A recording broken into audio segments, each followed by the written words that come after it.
as they arrive. So here we are, a short 11 days before the Code Maintenance Committee meeting. So this is our last, it's never going to be our last chance because we can always communicate off group, but this last time together that we're going to talk about our codes and we're going to talk some strategy. Now, those of you that can't be at the meeting, there's a huge part that you can play still in helping us.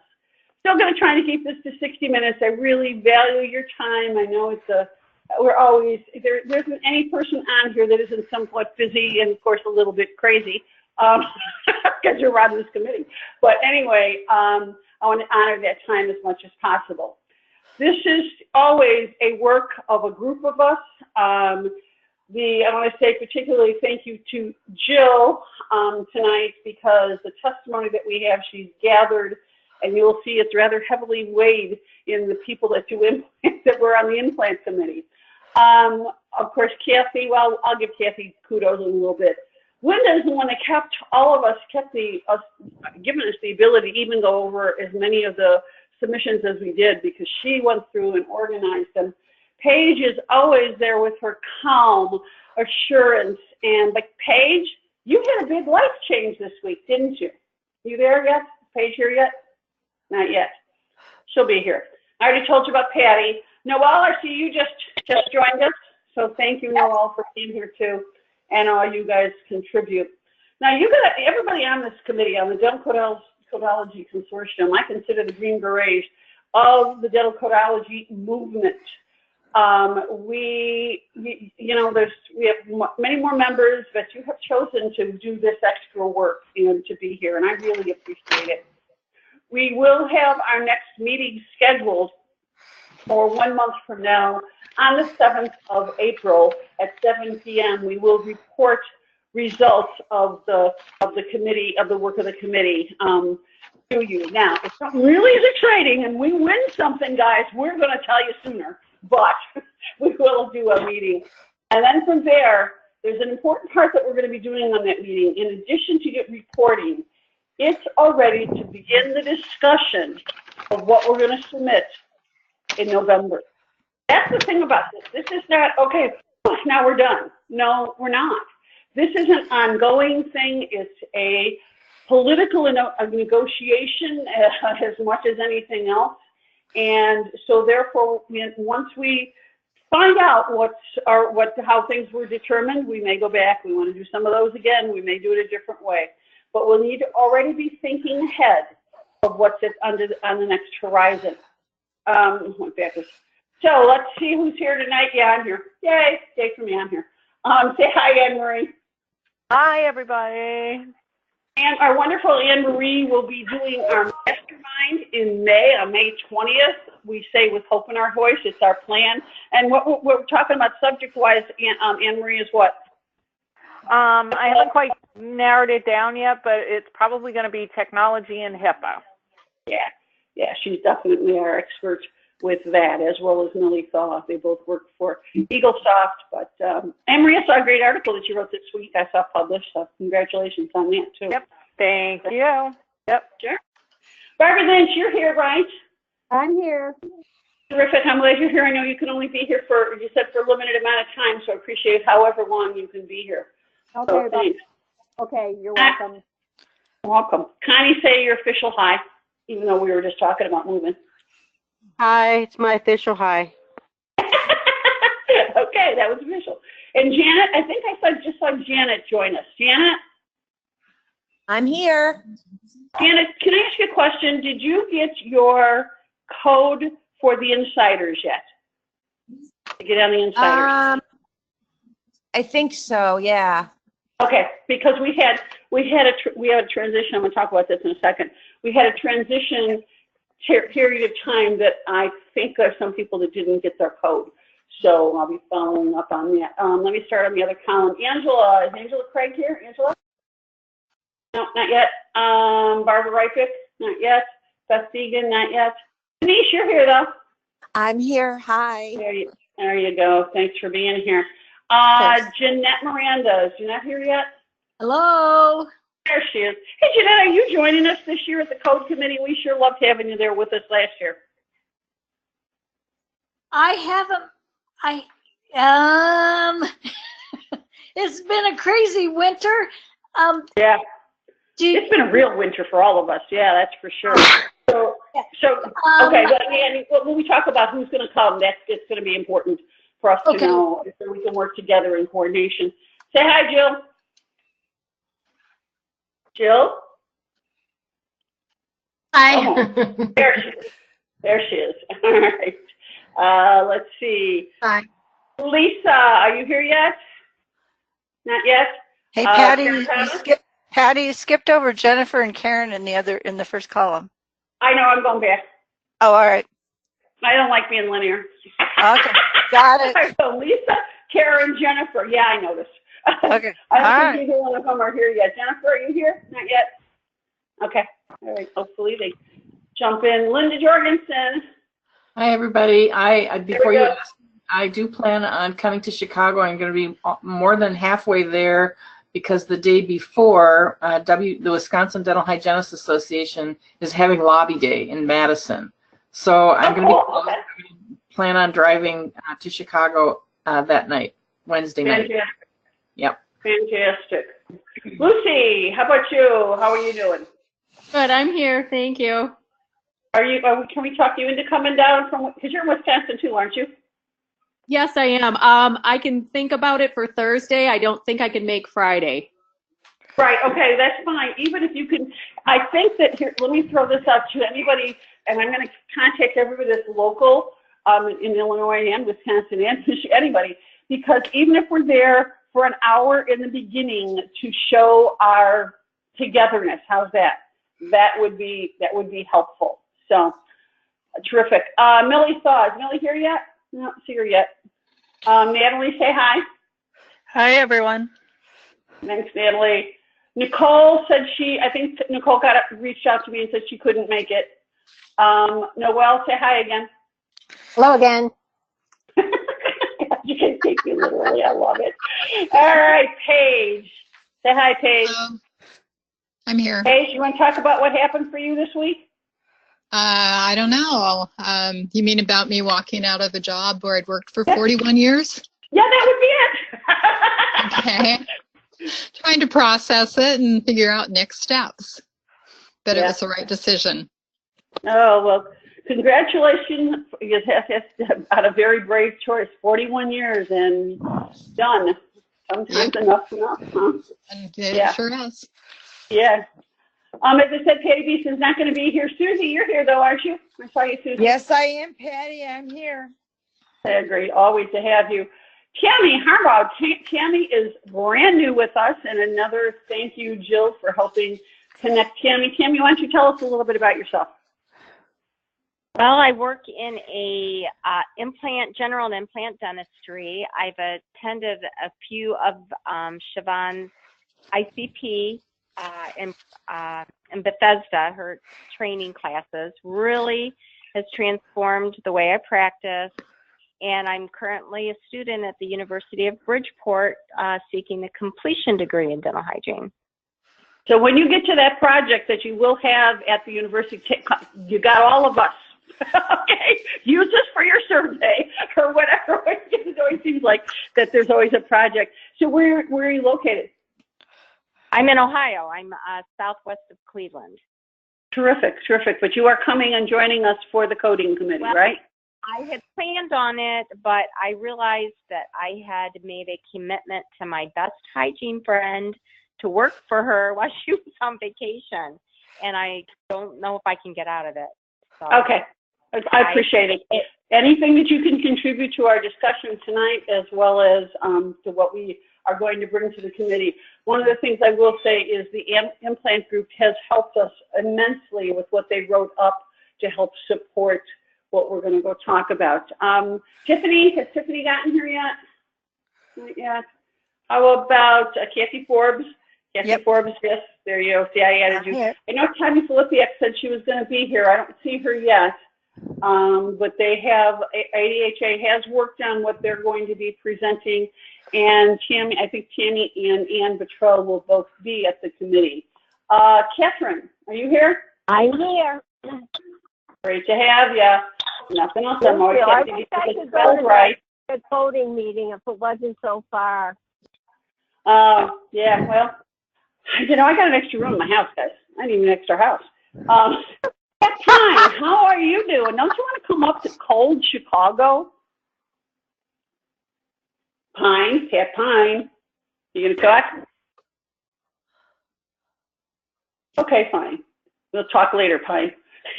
Tasha, you're here too, right? Say hi, Tasha. I'm here, yes. Hello. Terrific. Thank you, thank you. Anybody else I didn't mention? Hey, All Patty, right, it's here we go. Jamie. What am I?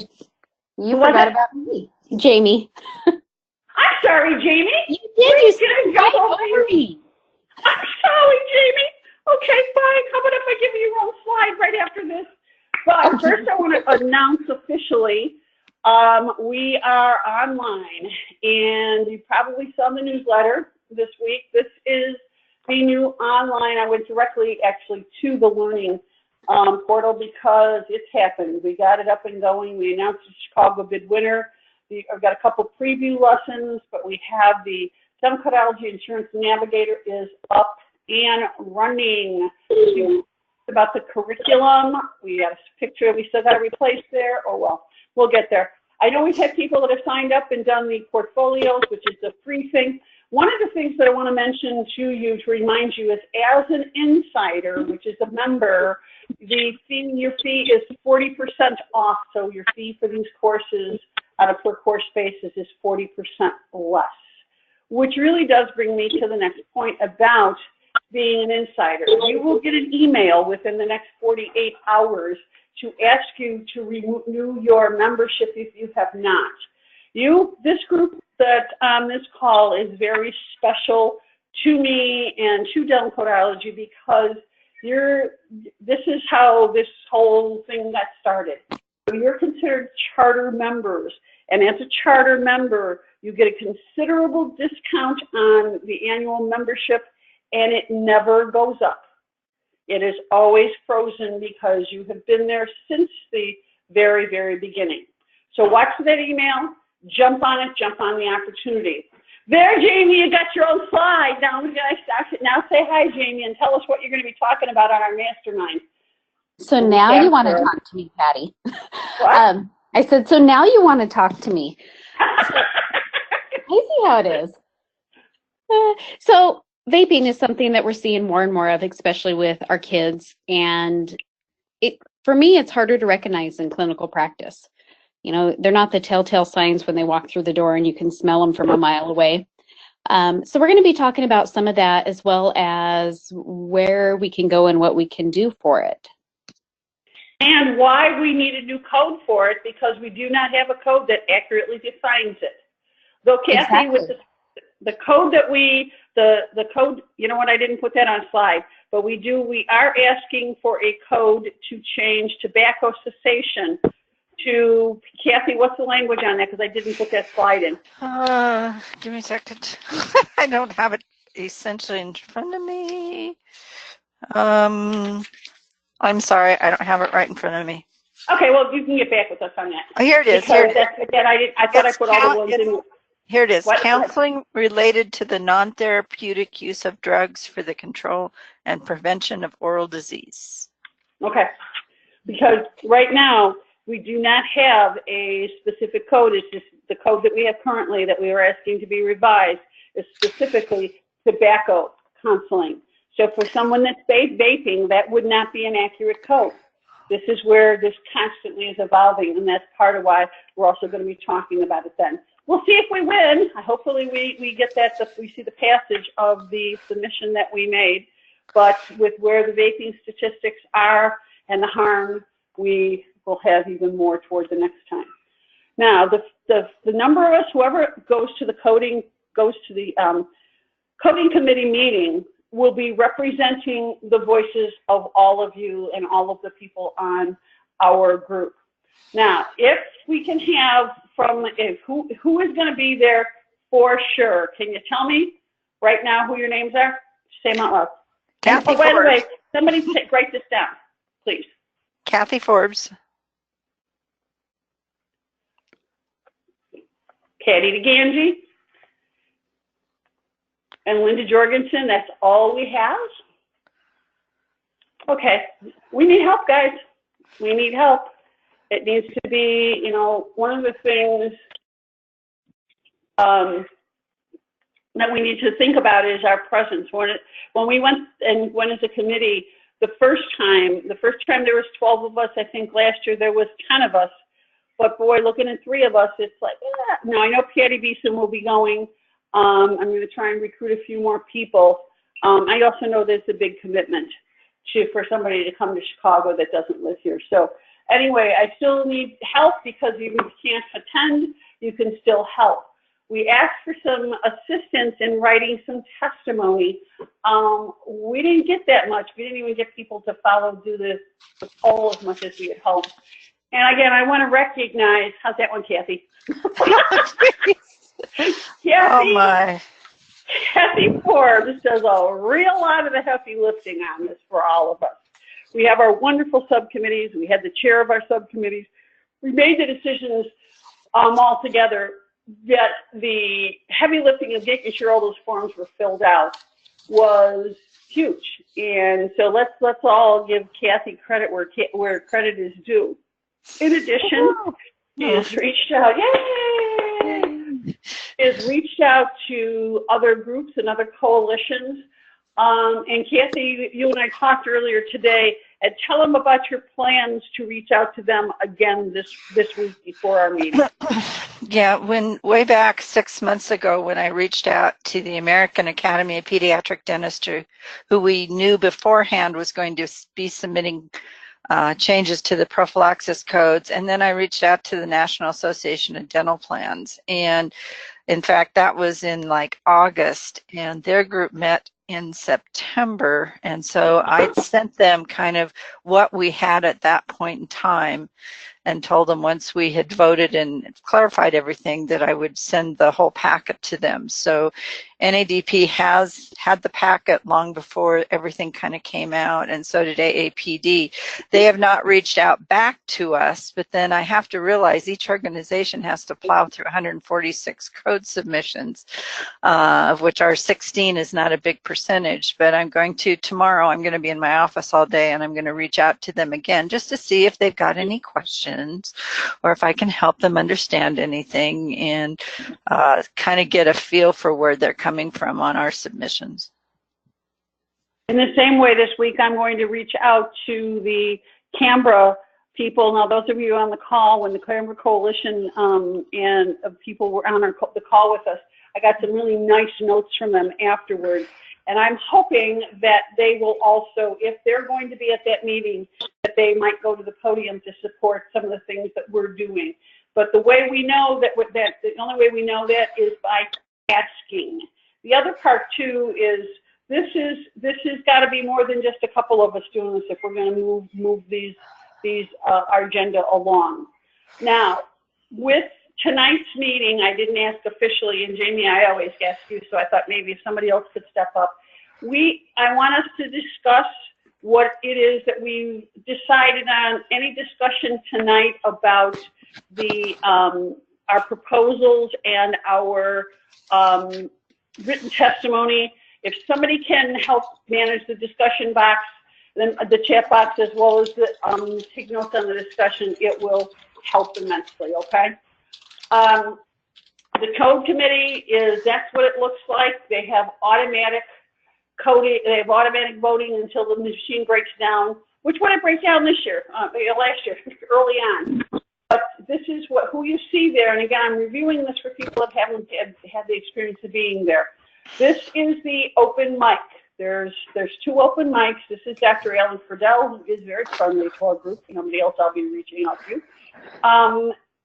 And as you can see, he's holding papers. Now, he does not stand there and read from the papers because that's not an effective way to communicate on this committee. It's a practiced, somewhat extemporaneous kind of a presentation. At the same time, we've asked you for written testimony not because we can submit written testimony. If you've been involved in any of our professional association, whether it's, your local group or your national group, you can, sometimes there are opportunities to submit written testimony. We do not have that status on the Code Maintenance Committee. So therefore, they wouldn't necessarily look at it, read it, or have to pay any attention to it, because we don't have any standing per se, other than as guests. So what we can do and what we will do is we being the people that are there representing the group, we can go to the podium and say, I have some information from, and you'll see that this will make a little more sense when I bring some of the stuff in a second, because what's important is the credentialing of the person, et cetera, and their position on this, that they are in favor of this, and they're asking you to consider this, that kind of a discussion point to share our testimony, to share what we think.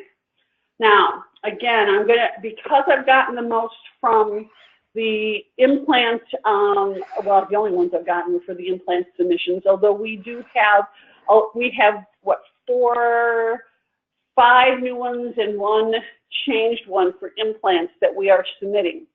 The important part about these is that we also talked earlier in this planning and discussion process, is that we believe that this probably has the possibility of have the greatest opportunity to be accepted by the Code Committee. Kathy, any thought process on that? Yeah, I think that this suite of implant codes has one of the best chances to get through.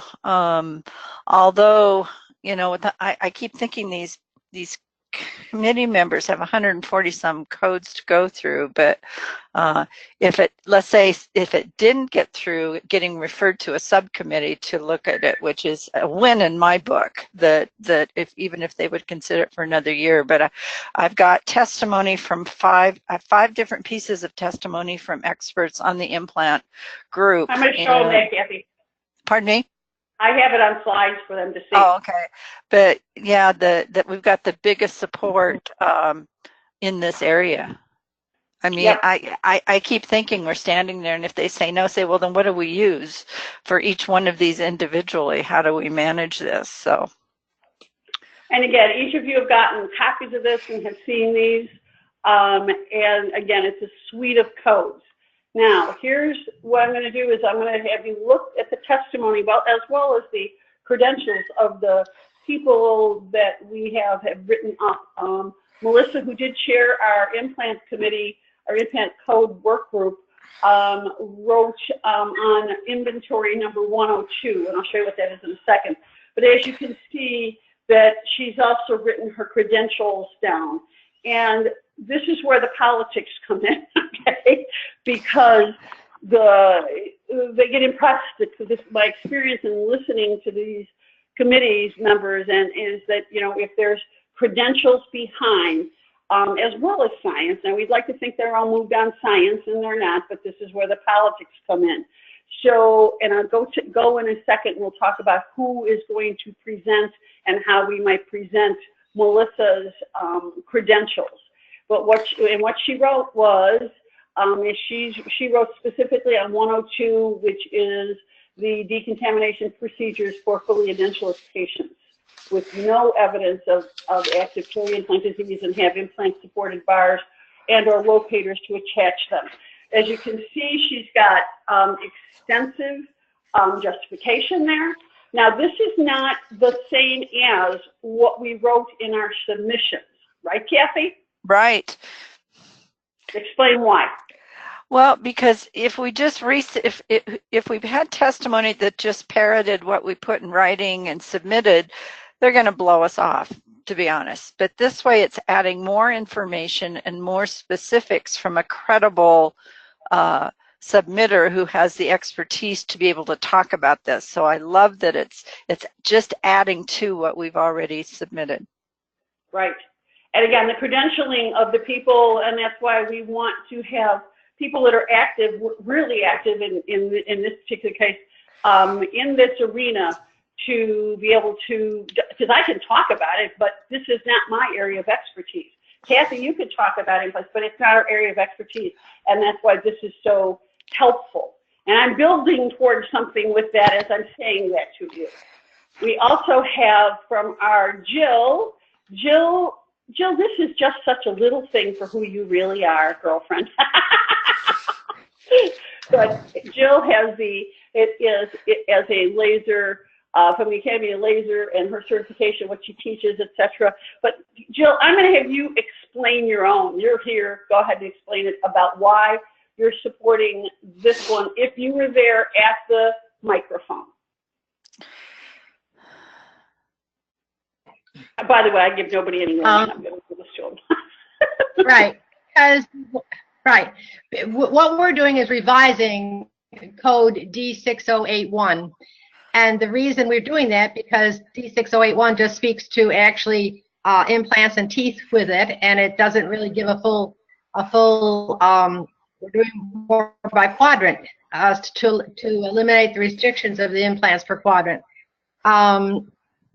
We feel that it's very important to include that and not just the single tooth, what they have already in it. Does that help? Yes, I mean, because the thing is that it's the explaining of why we're doing what we're doing. Also, I think that's included here. Kathy, did we not also ask to have it not to be included with the Profi and the 4910 and all that kind of stuff? We asked for that language to be removed? Correct. We wanted to take away the limiting language because obviously that we need to consider the whole dentition, whether it's implants or not, and to restrict it to that it's not performed in the rest was just too limiting. So get rid of it. Right. And what we've also done with these two is parroted a bit how scaling replaning is done, 1 to 3 and 4 or more. Mm-hmm. And that wasn't done by accident, that's done by design. And I think that that's another part of the argumentation. Now, Kathy, in our argumentation that we already submitted, is that language in there? About it being similar to the way scaling replaning is currently? Nope, we did not bring that forward. So we did not point that out to them because we kind of was hoping they'd figure it out. But see, that's our opportunity at the microphone then. To add that information. Yeah, I was thinking in terms of even if Jill is there and making her point, or whoever makes it for it, we could add that to her. You know, it's whoever makes that presentation has to bring that up. Yep. Because there's another part of it. Yes, it's for different people on the committee that, you know, it's definitely for the organizations, AAP, etc. But it's also for the carriers. You remember that the different carriers that are voting members of that committee. They're always looking at, they got to change their software or whatever. This is a lesser change because they already have things that are like that in their software. You know, whether that makes any sense, but that's one of the things they always say. Any comments on anything so far? By the way, I will pull it up and call on you later, all of you. How's that? Tammy, thank you again for being here. So you have also spoken to that same one. So talk to us about what you're saying here. Well, right now, there's really no, as we all know, there really isn't any code that we can use to treat implants on an ongoing basis for maintenance, you know, for health maintenance. And so the point I was trying to make here is that because if you go to the ADA regulations, it states that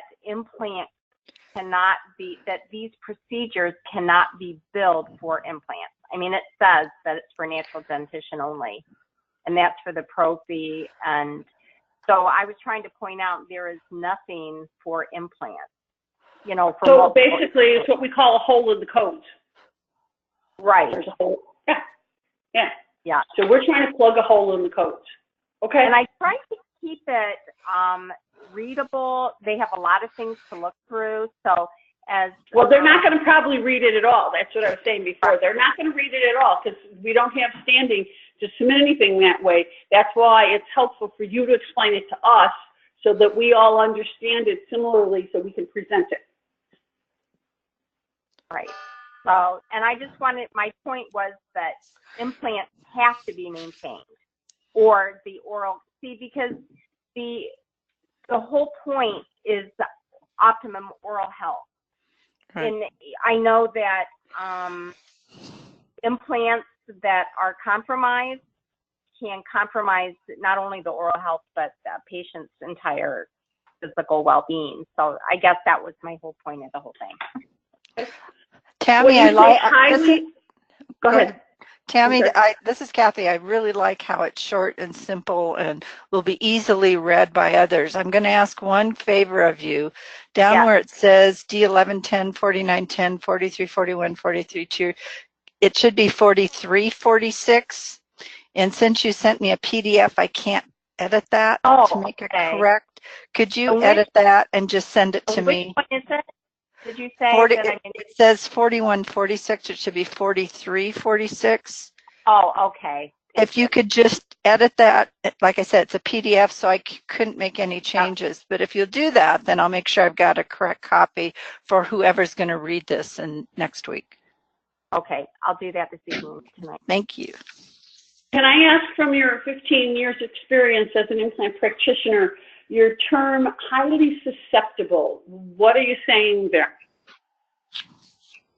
They're highly susceptible to mucositis because of there's no periodontal attachment. So the bacteria, the inflammation goes right to the bone. There we go. Annie, I have another comment. This is Linda Jorgensen. At the beginning of that statement, it says implants are highly susceptible to mucositis. Would it and that's not correct. Yeah, would it be more accurate to say peri-implant tissues, such as the? Yeah, it would be. Okay. Thank you. Yeah. Okay, if you can change it, because again, it's very clear to us now. But if you can change it when you send it to Kathy, even with that too, yeah. We can. Because we might not remember. Yes. Okay. All right. Anybody else have any comments? Any questions for Tammy? Come on, guys, put her on the hot spot. She's new. No. Thank you again, Tammy. Appreciate it. Okay. Anybody? No? Okay. Siobhan also supported number 105. Just to give you, 105 is the one that is no evidence of active disease. This is, again, the suite of codes is showing the continuum of health and disease for implants, right? That's what Jill, that's exactly what the committee was trying to create, correct? Correct. That's correct. Okay. Actually, this is for inventory item 101. No, that's what she wrote in as 105. I think. So, okay, 101, that makes more sense. Because, yeah. All right, so this is the suite. Can I also ask the credential ICP, what does that stand for? Implant care practitioner. Implant care practitioner. Is that a recognized, who is that recognized by? It's a term that Siobhan developed. It's a term that Siobhan developed. It's a term that Siobhan developed. Okay. So it's not recognized by any regulatory bodies, state boards, or organizations at this point. Got it. Okay. Okay.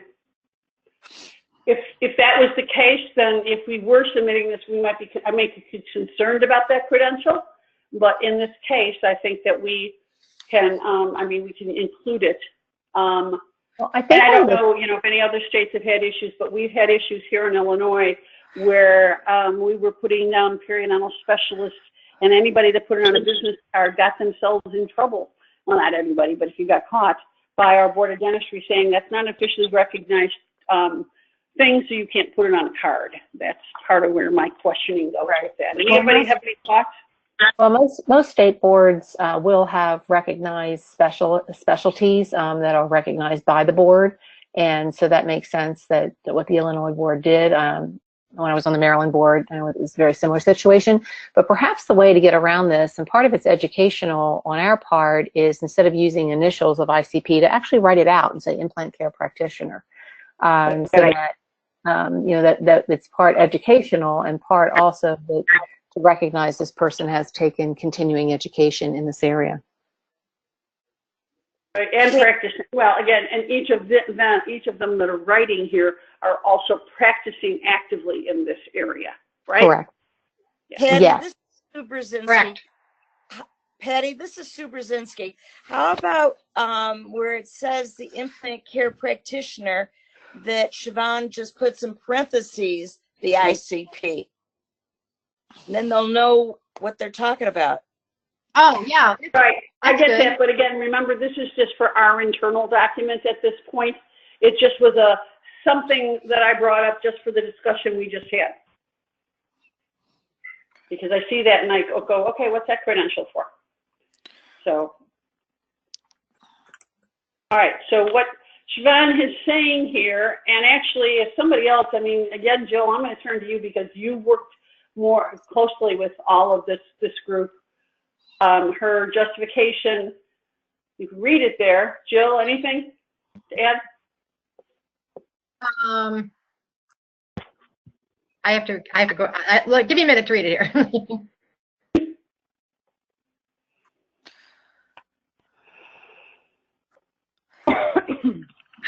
What is she saying?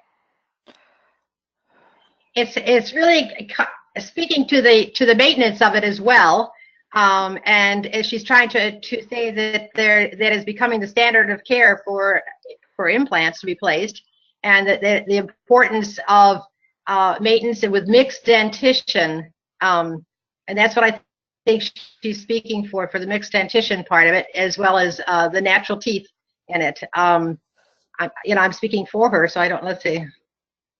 I can't speak for her. I'll have to. I'm sorry. Go ahead.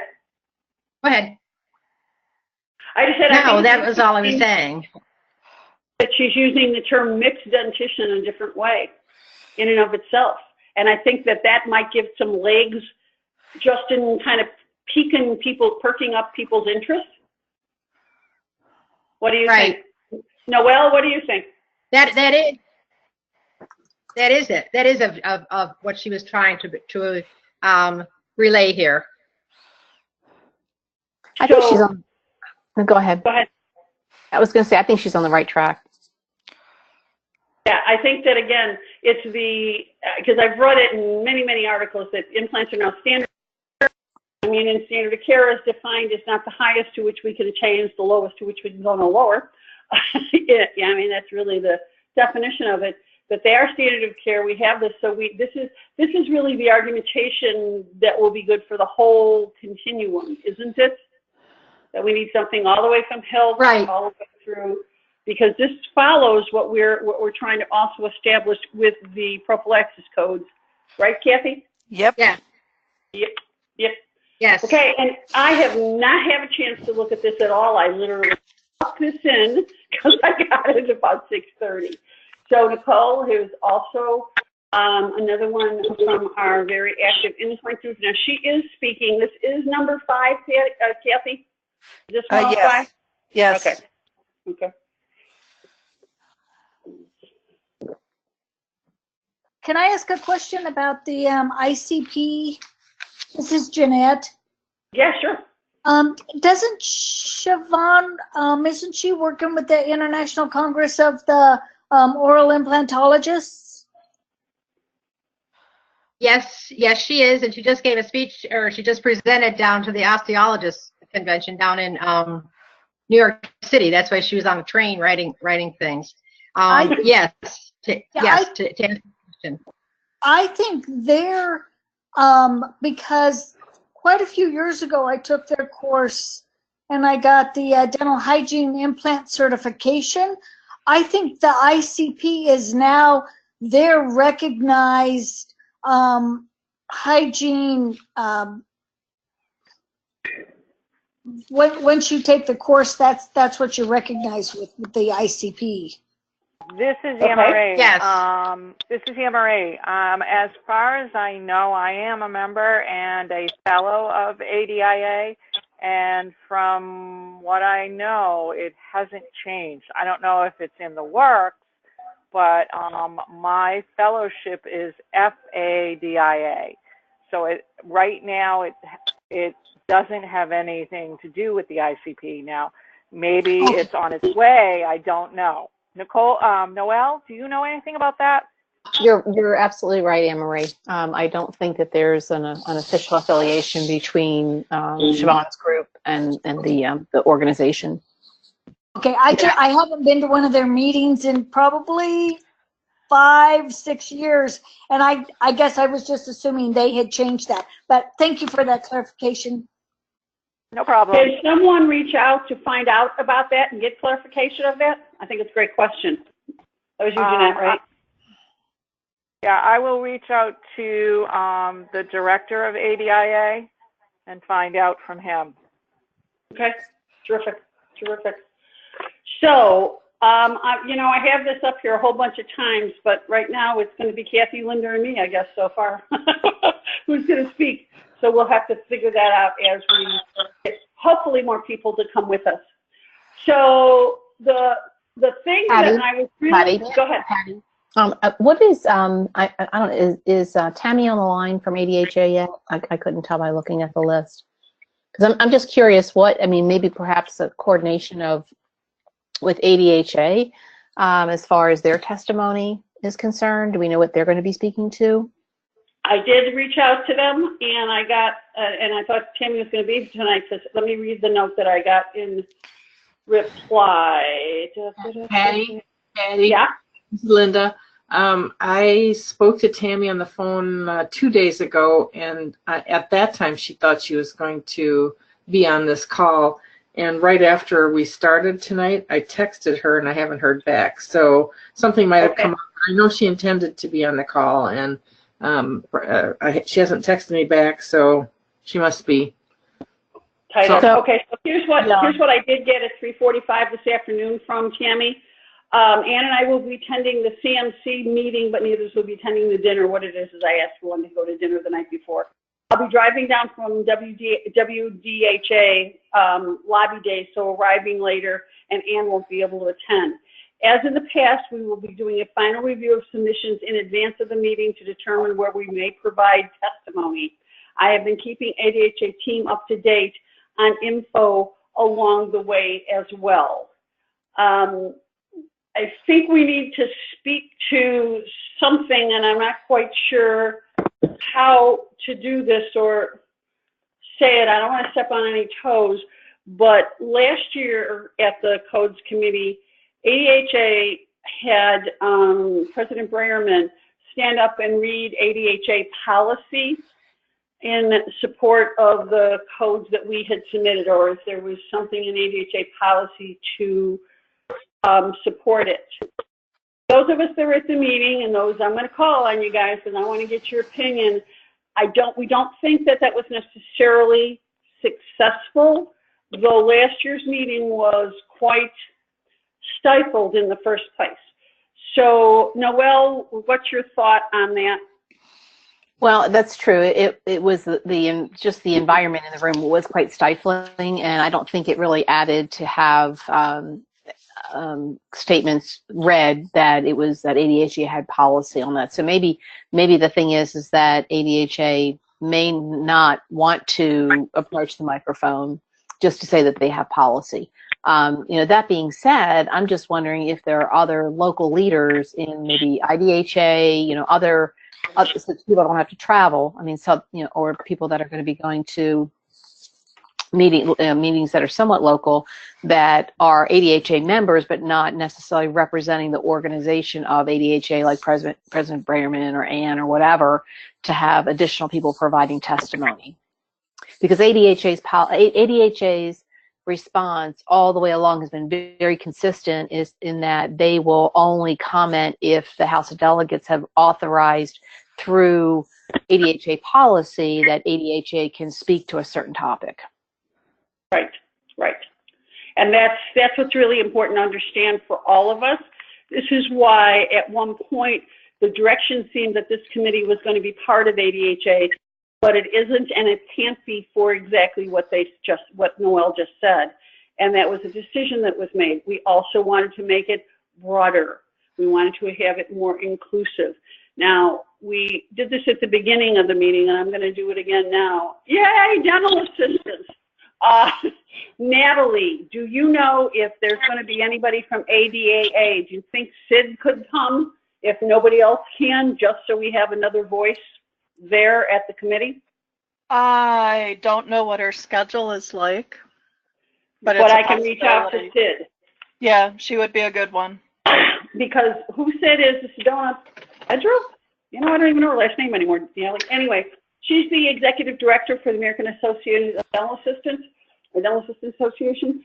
And so do you have, is there any way she would be able to speak to any of this, or would she, or would it be just her presence that would be the most helpful? She's actually the education director. She's not the executive director. That's John Casper. Okay. Okay. All right, but she is the education director, but we can, yeah. All right, well, I will reach out to her to see if we can get her there. Anybody else have any thoughts on the idea of other associations or the associations being there that are not represented on the committee? Anybody have any connections with ADAM? This office managers group? Ricketts. Patty, it's Jamie. I know one gal that's part of it, but I don't know if she's just a member of it or where she ranks in it. I can find out. Okay. And again, this might be more future thing that that it might be too late for this year, but there's always next time, and getting the office managers more involved in this process. What about dental therapists? They would certainly benefit by every code submission we're submitting. I don't know if they have a formal organization in any particular state, or if someone's close to Chicago. They do. In Minnesota, they do. They do, and they also have a national organization. I think somebody should reach out to them. Was that Linda and Natalie that live close? Well, Natalie who lives in Minnesota, and Linda who lives close to Minnesota. Did I hear some hands go up? Because even if they've got some kind of executive director or something that could come on down and just represent them, and we could send them the codes real quick and say, it's in your best interest to do this too. Could you come and represent, whatever? Yeah. Well, I think if we ever have that discussion where we want the codes to be universally provider neutral, that's where dental therapists can say, yeah, over here, we have to use these codes when we're submitting claims and documenting the procedures that we do. And when you make it all about one provider or another, you eliminate us. Right. But they could speak to even what they're doing now, because they're having to use the codes just like we do. Yeah, exactly. Yeah, you know what? I can contact Natalie, you work with some dental therapists. I do. Christy Fogarty. I'm checking her work schedule to see where she's at this week. And Natalie, even if she can't make it, if she could write something for us, absolutely, that would be really helpful. This is Noelle. Does anybody have any connections at UIC? I mean, if there are any dental school faculty that perhaps someone in the that's responsible in perio postgrad or oral and maxillary surgery postgrad. I mean, somebody that's involved in doing implants that could speak to the necessity for these codes, in particular related to implants. That would be awesome. It would be. I don't personally know of anybody there, but I'm wondering if anybody does. I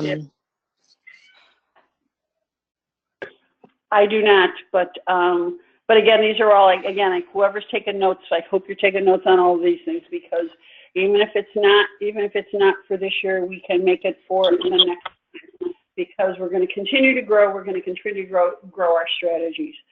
So okay, let's move on. Now, the thing that we created here is a suite of codes on dental prophylaxis. I'd like, and also scaling in the presence of inflammation. Guys, why didn't anybody write any testimony? You know, this is no one wrote any testimony on this. The only a single piece came in for that.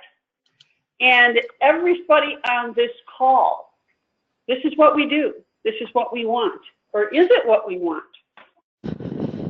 Can I have some discussion here about what, are you in favor of what we're trying to, of what we're submitting here as a committee? Denise? I'm going to pick on you. Denise? Hang on, I was on mute. Sorry. Okay. So, you know, just the other day I had something come up in one of the practices that I'm working with where they're getting confused as to how to code it if you have a child's dentition versus an adult dentition versus, in the presence of inflammation. So for us to have the different categories, like I'm reading on here for the primary, the transitional, and the permanent, I'm thinking, just like we talked about way in the beginning, why can't it just be one overall code rather than having the three split up? So I'm not sure if that's what you're looking for as far as an answer, but I still believe that because, insurance companies, they don't understand. Who cares? They're just your coupon anyway. But well, I'm looking at. I can answer that, Denise. At the last meeting, the AAPD introduced one code, and it was the National Association of Dental Plans that came up and said absolutely not. And why did they say absolutely not? What was their reason? It was rather convoluted, in my opinion, but Probably. what they did is they did gently told everyone there that if they went with one code of Profi, they would lower the reimbursement rate of it. Oh my goodness. So if you can call that what you There's got to be want. more than that to that. I mean, in my opinion, there's a reason why they do that. I'm not sure what that reason is. But in another way, I want to be a devil's. Hey, Patty, I want to just be a devil's advocate for 1 second. That when you look at them, okay, so let's say, for instance, you have a 14-year-old who is scheduled to do a quote child Profi on that because they do not have a complete complement of a full dentition yet. So now the doctor's office knows the insurance is going to downgrade that to a child Profi. So what are they going to do? They're going to give the hygienist 20 to 30 minutes to take care of this child who could need more because we need to assess that person first to see what is it exactly I'm going to be doing with you today. Anyway, they could need more work, but now the doctor's office, because they want to make the extra cash, they're going to be giving that hygienist 30 minutes. They're going to have them get them in and out. They're going to have them take extra x-rays to try to boost that up, make sure that they get the fluoride treatment, make sure that they can pop some sealants and everything that they can possibly do in that 30 minutes, knowing that they're going to be charging it out as a, quote, child Profi. So to me, the insurance companies just aren't understanding that if we could assess them correctly, then that would make all the difference, throughout the whole thing. Otherwise, they're going to just upcharge and everything across the board.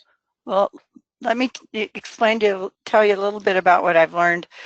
When the AAPD was not able to get that code through, I went and talked with Paul, their chair, and he said they were going to be talking with the NADP about resubmitting this year. So the AAPD has inventory item 38 and 39, and when I talked to them shortly thereafter, 38 and 39 were written with the blessing of the NADP. Now 38 is prophylaxis, patients 0 to 12, and 39 is prophylaxis, patients 13 and older. They're going back to what was there about 10 years ago. So I know that the NADP has worked with AAPD and will be pushing for those two codes to go back in time. Part of the rationale that we tried to do here is and what you said, Denise, is I think in a very accurate situational analysis. Yep. But yet at the same time, the codes ideally shouldn't be based on what people are doing. It should be based on something more scientific than that.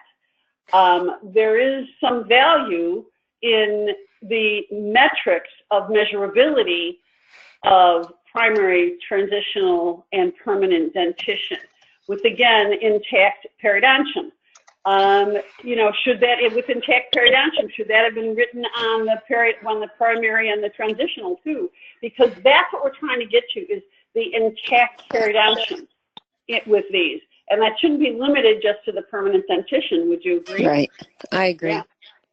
And it's interesting, when I put them up like this too, I looked at them a little bit differently. That's part of the reason I put them up like this. So the idea, though, is a continuum of health. In the same way, we have we also have the prophylaxis with reduced periodontium.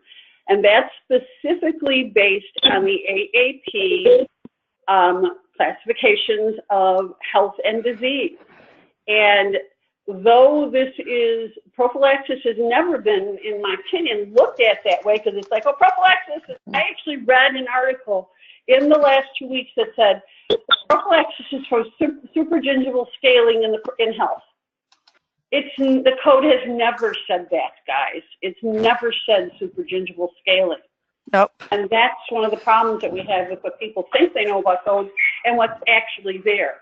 But difficulty in someone, well, they don't know how to do it, should not be a reason for us to dumb it down, so to speak, in my opinion.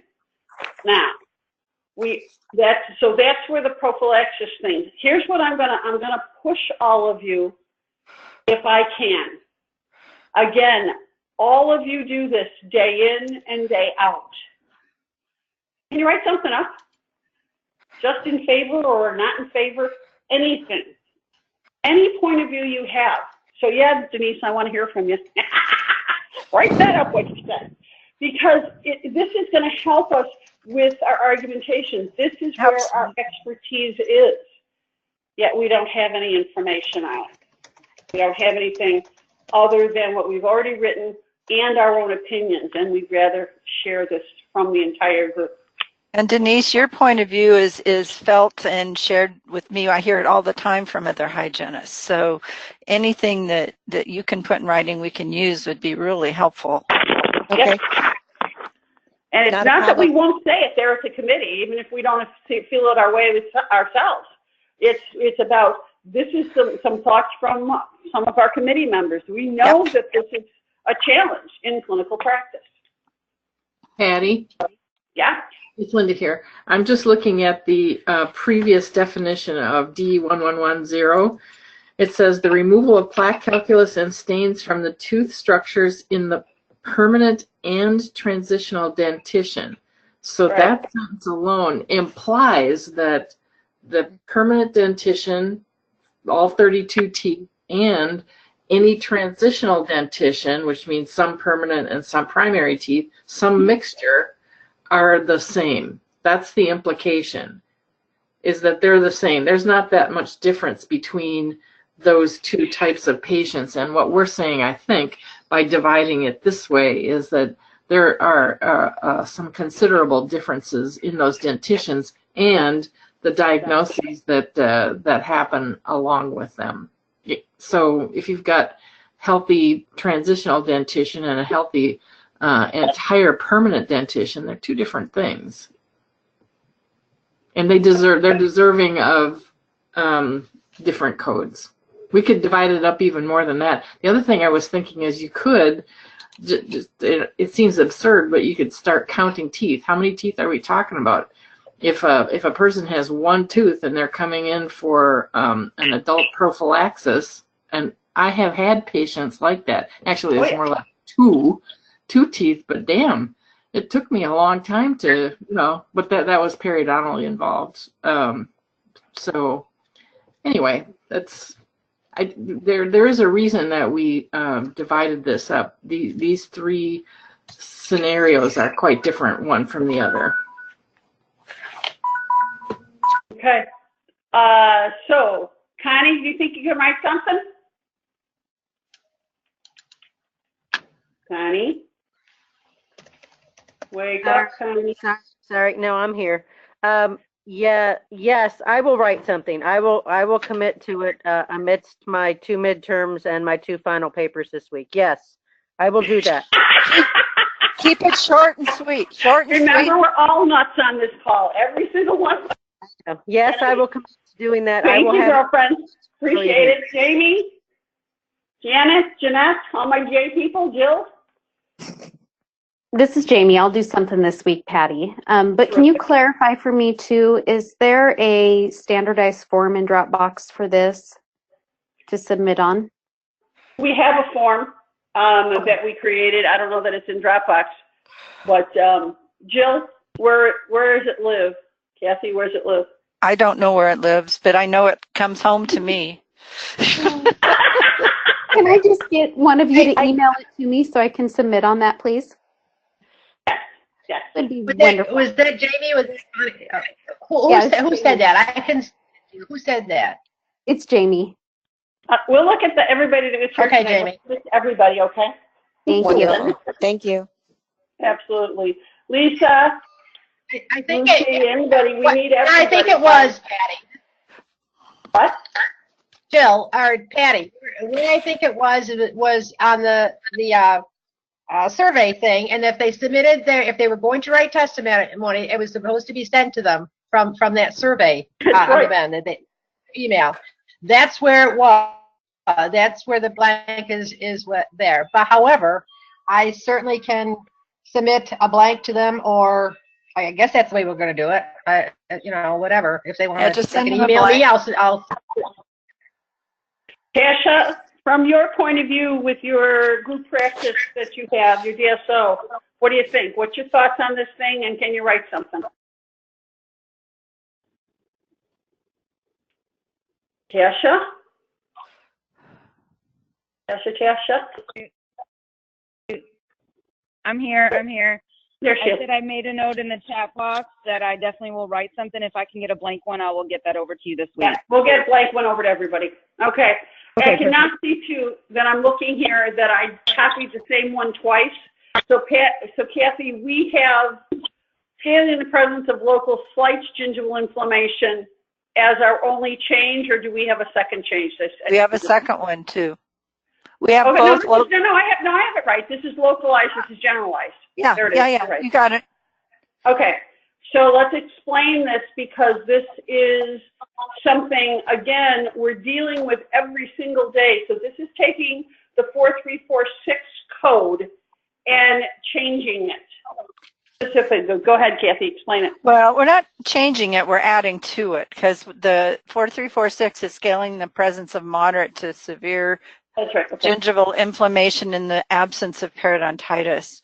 So we wanted something, and I can assure you that on each of these submissions, we'd have photos, we have descriptors, we have clinical scenarios up the yin-yang for them to be able to, well, what does that look like? It's in there. All the photos and stuff are in. But we wanted essentially the org chart that we created that went from, the primary, transitional, permanent with an intact periodontium to a permanent to a stable reduced, meaning healthy.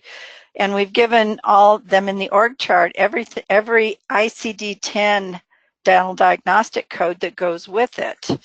And then we go into the first scaling in the presence of localized slight, scaling in the presence of generalized slight.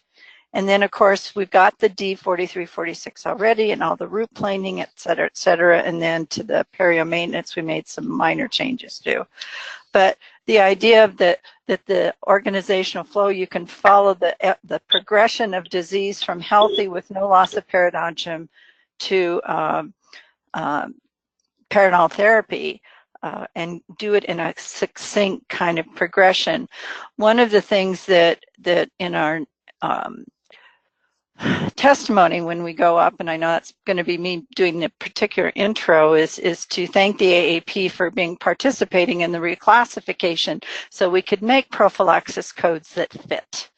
So we'll see how they can vote against that, since they're the ones that did the different classification systems now. So, but that was the intent of doing all this. And I mean, each one of these submissions to for each code is about 8 to 10 pages long with rationale, bibliographies, pictures, clinical scenarios, etc. So I feel confident if they've looked at these that they will see that it's a progression and we can get a lot of good evidence-based decisions based on the diagnosis of the patient and heck with considering the age. I know in the clinic that I teach in, I've had a number of kids recently with acute necrotizing ulcerative gingivitis, 43, 46. It's taken 2 to 4 appointments with anesthetic. It's insane. And if they put an age limit on it, these kids were like 11 and 12. It's certainly not a prophylaxis. So, wow. All right, so I have a question just to be, again, Denise, I'm doing your devil's advocate. So what we have is we have 4 prophylaxis codes for health, right? Because we have primary, transitional, permanent, and then reduced periodontium. Those are all basically for people with health. Then we have 2 codes. We have really 3 codes for inflammation without active periodontitis, right? So we have scaling for localized, so less than 30%, that's the definition of localized, but of type 1, type 2, on the, 0 and 1 on the low and stillness. See, I'm getting confused myself. And scaling generalized for 0 and 1 on the low and stillness, right? And then 4, 3, 4, 6 is for if they're type 2 or 3 on the low and stillness, in the presence of moderate, in the absence of moderate of periodontitis. Right. Did I get that right? Yep, you did. Okay. Now, this is where the devil's advocate is. How many 100% healthy people do we have that the first 4 codes will qualify for? 0. None. 0. But that's the whole point. I mean, well, there might be some prophies in the permanent with a stable reduced periodontium if they've been through periodontal therapy and they do all the things that we recommend they do and they've got a pretty healthy periodontium. So with that argumentation, this suite, these 3 codes, really people don't really exist on this, do they? This is what we see more often. Because this is based on diagnosis, this is based on dentition. Is that what we're also trying to say? yes, I think we are, and I think we should submit, and certainly submit for all of the ones that we've worked on for a couple of reasons. One, the first set is related to, in some ways, what the American Academy of Pediatric Dentistry, what they were trying to go for, and last year. Yep. And so I think that we kind of fall in alignment with that. But let's say on the off chance they would pass, the fact is that having codes that recognize the beginning of the disease process, and having metrics on that, and the fact that most of what we do is working on diseased patients, not healthy patients. We're working on sick patients. And I think it's important to finally put that stake in the ground that that's what the services that we are providing. So I don't see them as being exclusionary. I think, not at this point anyway. Other thoughts?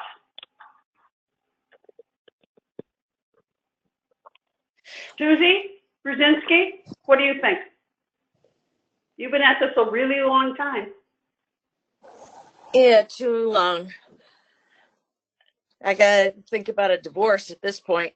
My question, Lisa had the same question when we had the first set of codes with the primary and transitional. What if you have an adult that has retained deciduous teeth? Are they the transitional code then? Yes. According to this definition, yes. Okay. But only if they're completely healthy.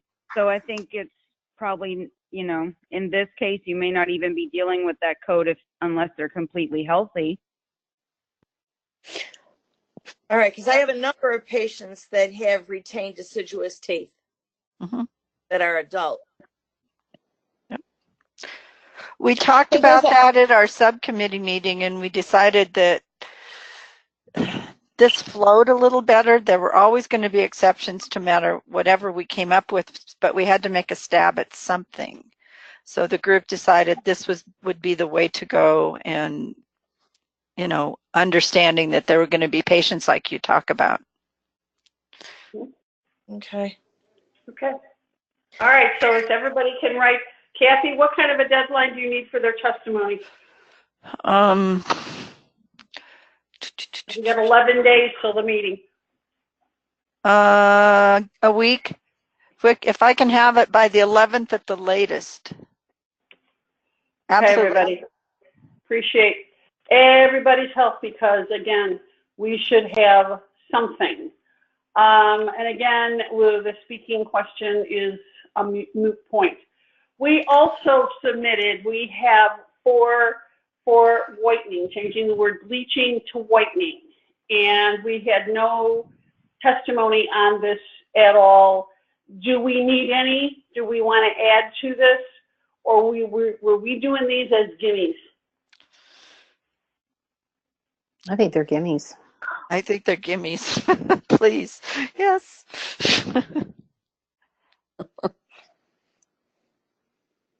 Anybody? Okay, so we're not going to even, okay, we'll figure that out. All right, so those, Kathy, was there anything else that we submitted that we want to talk about here?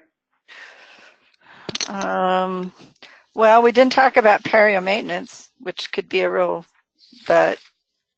Yeah, I was actually, I'm going to look at that a lot closer and see if I can submit a testimony for that. The thing with taking out the dentist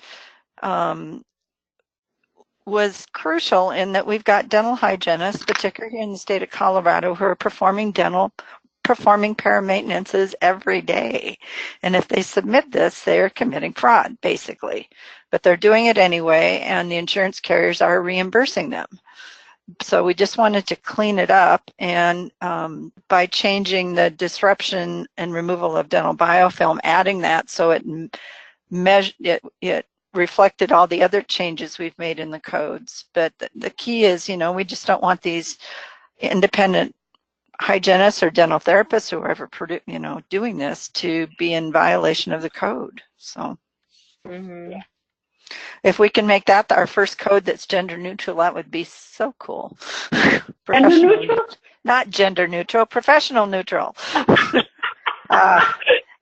It's been a long day. Gender neutral is next year. Gender neutral is next year. Okay.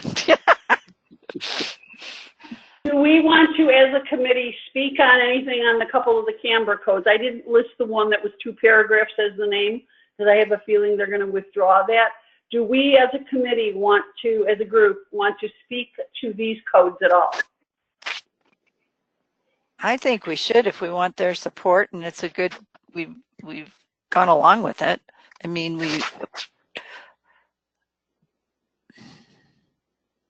So what did we mean by agents to manage biofilm, including but not limited to antimicrobials? What is that? What is the including part? Kathy, can you pull that one up? Oh, okay. Yeah. Give me a minute. I'll just, while you're looking that up, the agents have a couple of mechanisms. One is to kill the bacteria that are creating the biofilm. And also, another one is to interfere with adhesion, which is a bit different from killing the microbes. But if you inhibit their ability to adhere, you also it has a therapeutic benefit, a huge benefit. I found it, the product they were talking about was Cervatec. Okay, that's the Cervatec one, okay. Yeah, and do you want the rationale? It's just... No, I was just wondering what we meant by that, because when I looked at it again the second time, I'm thinking, I wonder if that's where air polishing would fit in, since that failed last year. Could that be used there? Because I know that Melissa Brechta uses the gingival irrigation code for air polishing, which I think would be left to interpretation whether that's the appropriate code or not. The committee, the CMC gave us the code to use for air polishing. It didn't quite fit what I thought it would be, but they said, no, there is a code that you can use that for. I'll have to look it up real quick. Okay. I missed that somewhere along the line. Yeah, Okay. yeah, they said, I can't remember. I'd have to look it up, Noel, and I'll send it to you. No rush on it. Yeah. But yeah, this one was, that's the Cervidec product is what they were talking about. Okay. Okay, we need some help on this one, guys.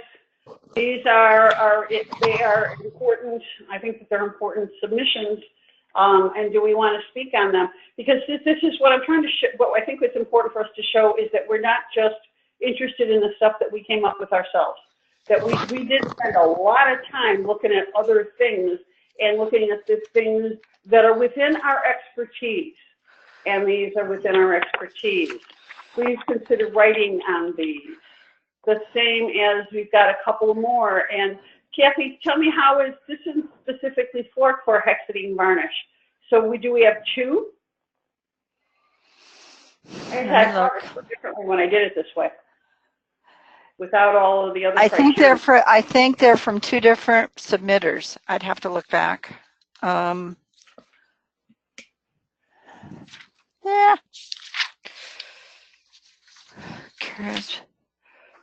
Okay.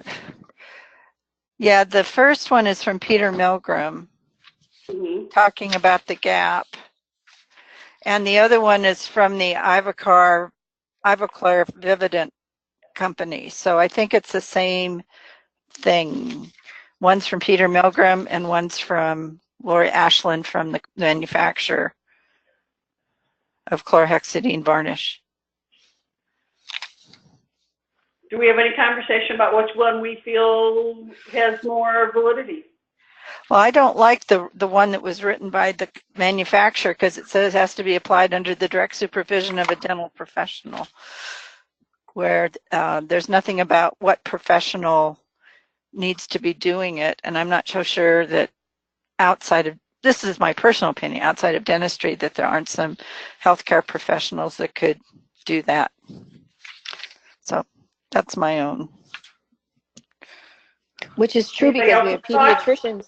We have pediatricians who are applying fluoride varnish. Yep. So, this could fall into that same category.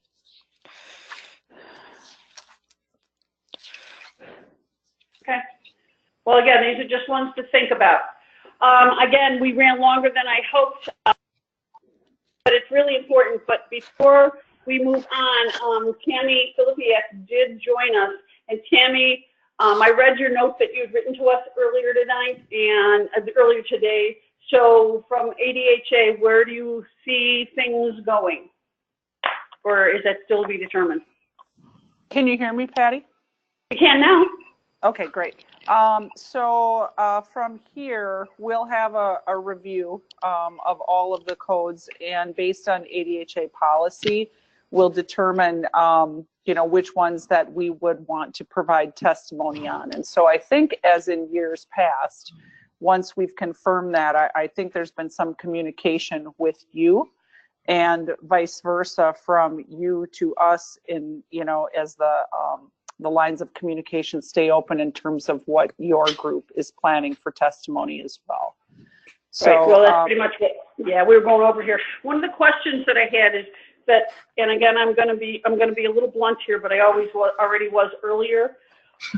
With the way you were there 2 years ago, Tammy, and you know how we were very well accepted by the committee. We did not have that same reception last year at all. And President Breyerman read ADHA policy into, that was what ADHA contributed, and it was the feeling of several of us, many of us that are on this call, as well as in that presence, that reading association policy is not the most effective way to communicate in that group.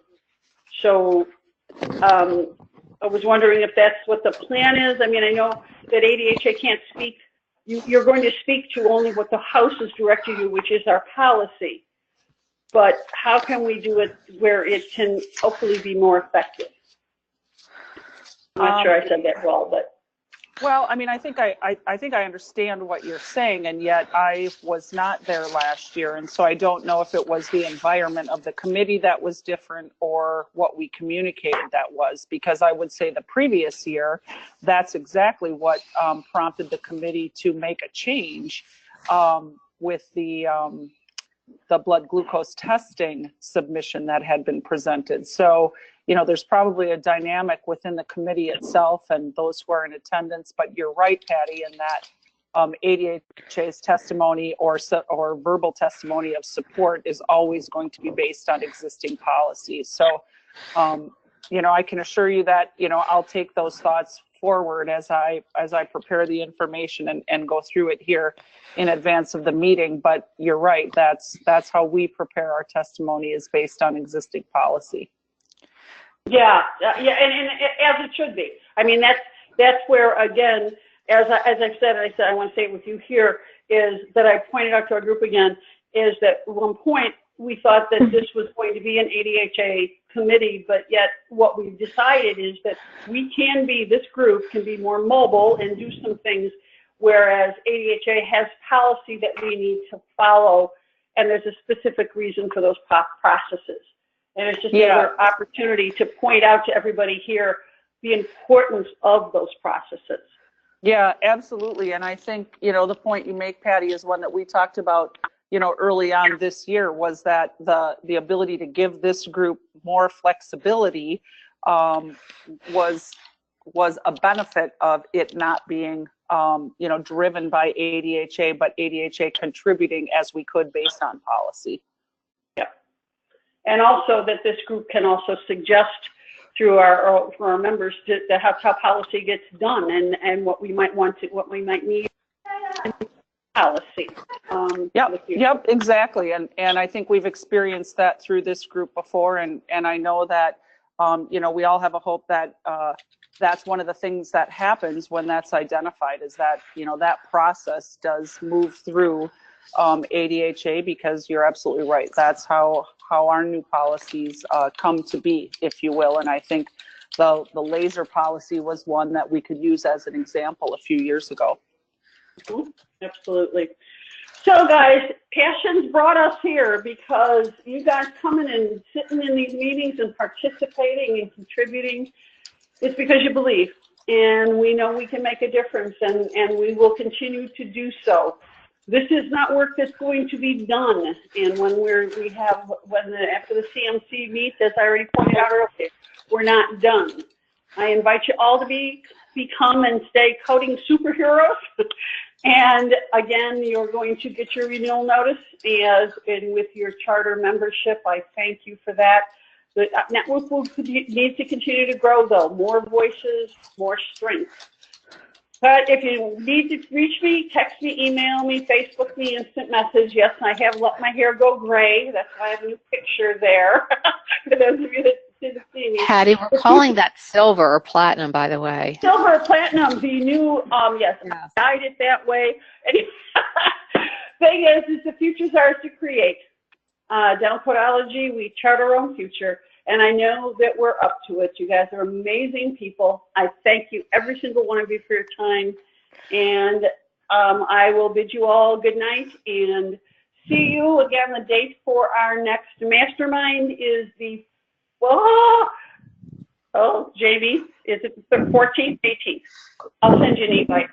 And then we also have on the 7th of next month, we'll report in to go tell you what's happened with the CMC, as well as begin to chart our future for the next CMC. So thanks, everybody. Good night. Good night, Patty. Good night. Thanks, everybody.